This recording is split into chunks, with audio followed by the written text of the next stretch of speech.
makers for the children's fantasy Neverending Story 3. Do you see what I see? Twinkle, sweet.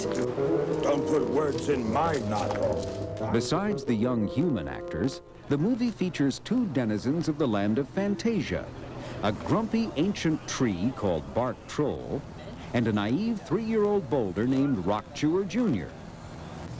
For director Peter MacDonald, believable performances by these two unlikely stars is crucial to the success of his story. They're in every scene almost with the two young actors. It's very much Wizard of Oz. It's Judy Garland with her three mates. If they didn't work out, then good as she was, the film wouldn't have worked out. So we have exactly the same problems. To create and perform Bark Troll and Rock Chewer Jr., the director turned to Jim Henson's Creature Shop. We have to make it believable, the best. They know exactly what a character should be to be believable. They are the best in the world.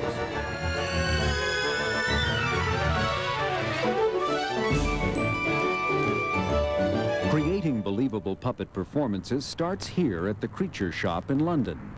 The most important aspect is to design a character that is believable, but also is full of character that people can sort of relate to. You have to take into regards the performer, the restrictions of what's going to happen, because if it's a person in a suit, how are they going to perform? All right, Kevin, let's just talk about the Bark Troll for a second.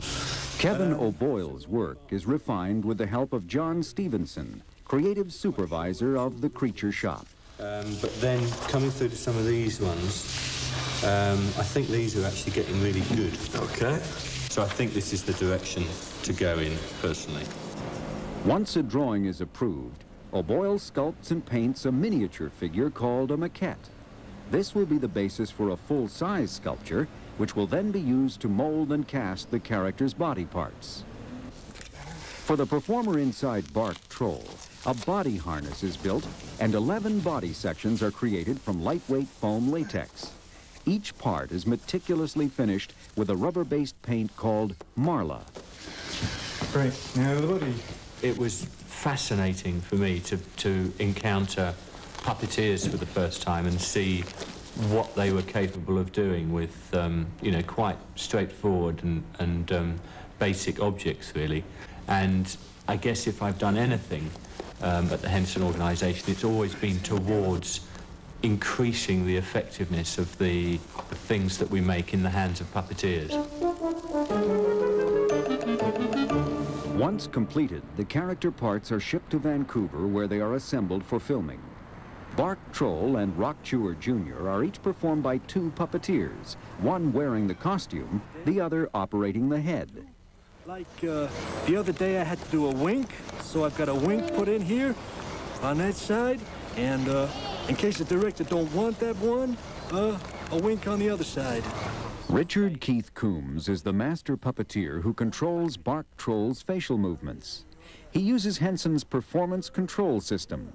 Operating two joysticks outfitted with various finger levers, Coombs controls the movements of 27 servo motors strategically positioned throughout Bark Troll's head. Do you staring at These servos work much like muscles, causing the expressions on Bark's face. Basically, I've got all Bark Troll's mouth expressions on one hand, all different kinds of vowel sounds we hope are going to come through. I've got a sort of a ooh sound, an e sound, something approaching an o, and an f or a v, all on one hand.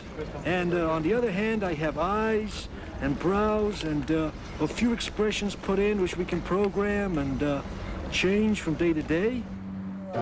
Performance of the actor's body movements is also crucial to the effectiveness of the movie's fantasy characters.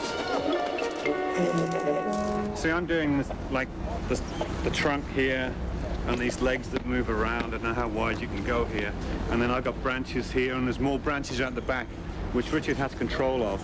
But the ones out the side, I give a kind of a bounce to like that, you know. Well, while he's doing all the difficult stuff on the sticks there, I'm concentrating on not sweating too much. Yeah. Because otherwise that mucks up the computer, you see, inside there. very limited breathing in there, and it gets very hot.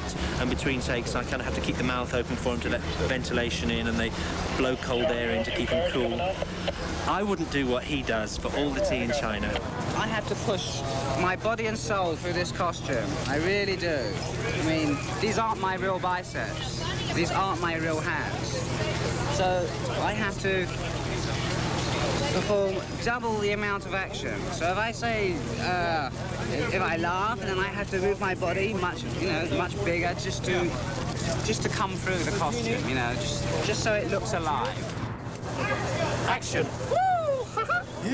For these modern puppeteers, the latest technology hasn't made their work any easier. Yeah, trick or treat. All right. Cut. But the on-screen result offers a lifelike appearance that film audiences have come to expect. Hey, you big bully, it's my turn. We got tweet. We got tweet. Coming up, we'll see how Jim Henson used puppeteering magic to breathe life into Labyrinth. What is it? He's not gonna do it, is he? No. The late Jim Henson has been acknowledged as the modern master of puppetry. Beginning with the rise to fame of his Muppets on Sesame Street in 1969, Henson updated this age-old art form to work effectively on-screen in the theater of mass media. Okay. These are the Muppet performers. Sorry, have to be vertical because In 1977, Henson Productions embarked on a project that would stretch the boundaries of puppeteering. The Dark Crystal, a film inspired by the fantasy art of Brian Froud, had ambitious goals. We wanted to make these characters alive, to exist in their own world, not just for the very short time that we see them in the movie.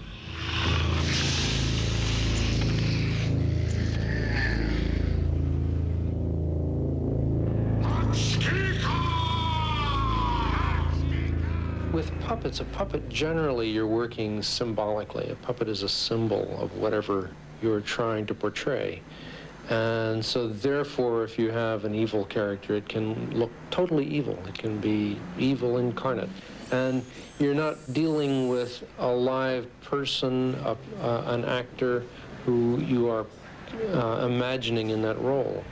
We have the ability, when you're starting from scratch, to design something in any way you want it to be. And so there's a kind of a purity to it. And cameras ready? This purity of vision extends even to the vilest creatures in the Henson repertoire. The Skeksis, an evil race of predators, posed a difficult design challenge for the Henson team. These creatures were to be performed by people in costumes, but should look very unlike humans. Rush, real fast, run, real fast. We tried developing new movements and mannerisms for the creatures and characters in the film because they are on another world, and we wanted to make them unworldly in both their look and their movement. As fast as you can. That's it. Good. To achieve an unworldly design, Henson's Creature Shop devised a Skeksis costume that was suspended off the principal performer's hips. The Skeksis head was essentially a hand puppet that the performer operated above his own head while viewing his work on a tiny TV monitor inside the costume. Yeah, you comfortable, Dave? Oh, so yes. But that was just the beginning. The principal performer also operated one of the Skeksis arms. The other arm, along with all of the facial expressions and eye movements, were controlled by additional performers using remote cables similar to the cables that operate bicycle handbrakes. The assistant performers trailed alongside each character, just off camera, operating the various cables. This arrangement allowed the Henson puppeteers to create, on set, some of the most complex fantasy characters ever devised.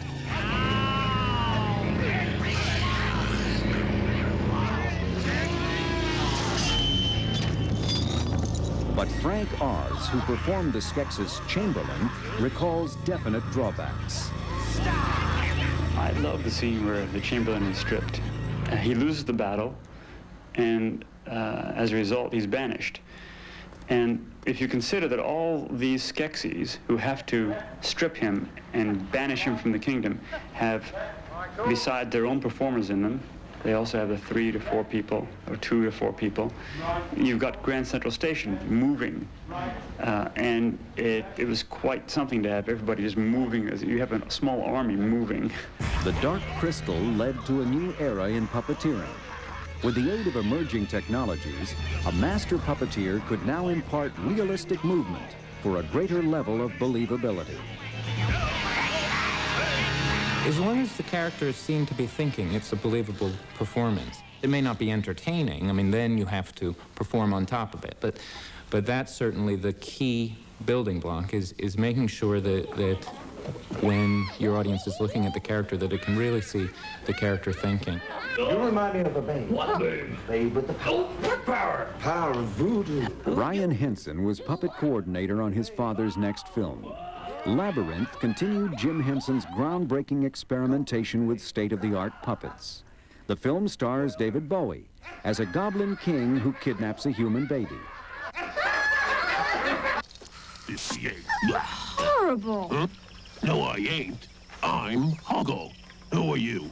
When the baby's sister tries to find him, she's befriended by an irascible creature named Hoggle. On one level, Hoggle was simply another actor, Sherry Weiser, in a puppet suit. But for Jim Henson, this character was much more. Well, Hoggle is certainly the most complicated puppet creature we've ever built. It's the most technically elaborate face, because we've put about 18 motors in there to control all the different portions of the face with these 18 motors, and 4 people operating that from outside. 57. Oh, how could you? Yeah. The big breakthrough with that character was it was all radio controlled. So the character had no cables going into it. And Sherry could walk around and you could shoot the character full figure, and there was nothing that you had to hide. Now the puppeteers could concentrate on their parts from well out of the camera's sight. Brian controlled the jaw, while 3 other performers worked the lips, eyebrows, and eyes. The difficulty in synchronizing their movements, crucial to creating a believable character, was immense. I'm coming, Sarah. Wow. Every character has its rhythms, and Hoggle had his rhythms. And the most important thing is that everybody in the group really knows instinctively what those rhythms are, so that when Hoggle has to go like that, all 5 people are moving at exactly the same instant, because if anybody's behind, then you've blown it.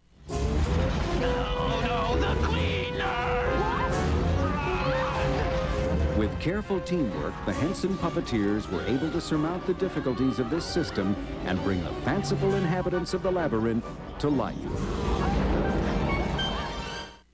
When we return, special effects wizards conjure up Stone Age appliances for the big screen version of The Flintstones. Puppetry has been defined as the theater of manipulated objects. For thousands of years, puppets have been used by shamans as potent cultural symbols in religious, healing, and social ceremonies.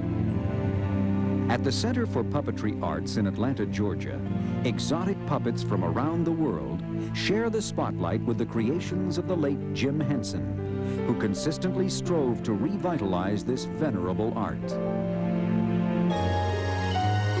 In 1986, a new television series, Jim Henson's The Storyteller, debuted.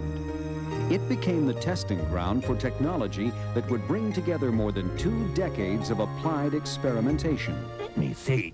Certainly not. No, there are important things in this bag. Well, tell your story, then we can eat them. The Storyteller's dog, a character who opened each episode, was the first puppet operated with a new computer program called the Performance Control System. This allowed one performer to control literally dozens of servo motors or actuators in a character's head. And this is no laughing matter. I'm talking about a thing beginning with S and with several revolting black... What you going on about? You don't mean this This control system would help bring puppeteering into a new realm of performance possibilities. We have a visitor. Performance control system became necessary because our technology was getting more and more sophisticated in terms of what we did at the head end of any character. And we were capable of doing remote heads that had a huge number of different actuators in them. But of course, at the control end, that meant that we needed a huge number of different people controlling them.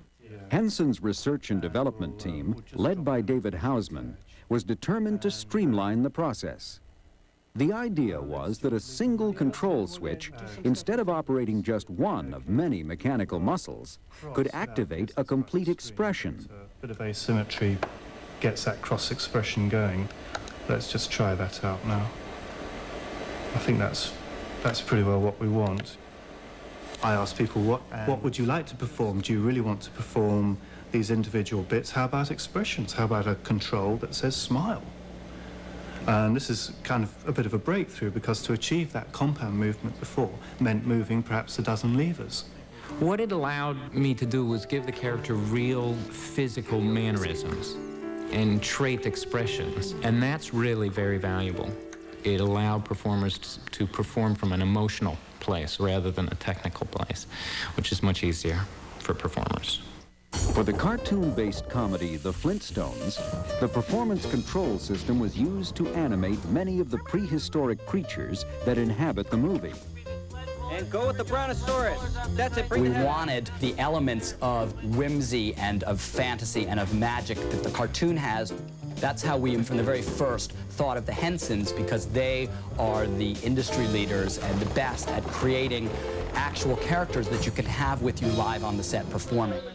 Creatures like this record-playing bird are brought to life by the performance control system. Small movements such as eye blinks and breathing can be programmed to occur at regular intervals. This frees the puppeteer to concentrate on the subtleties of performance.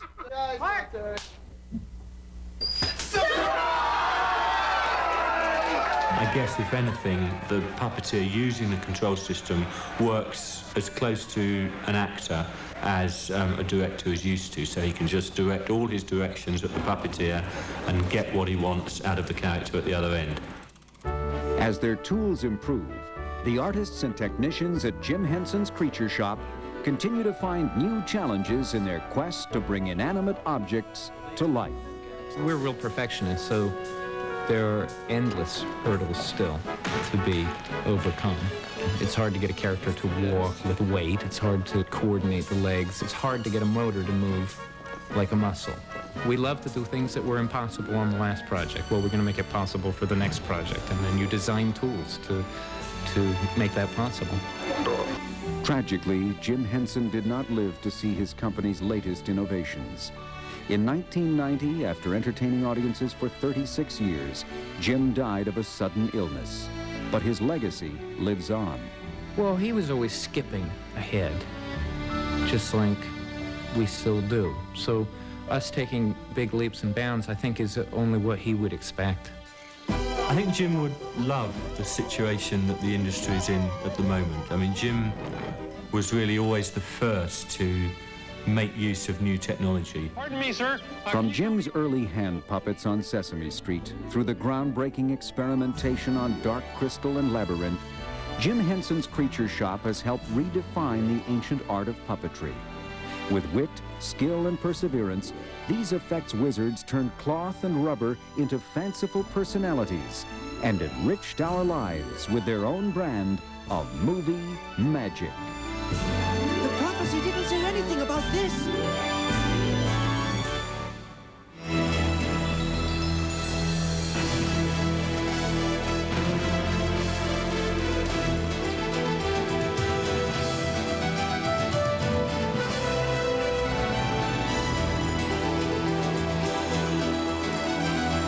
Coming up next, robots are becoming the next astronauts on the No Zone.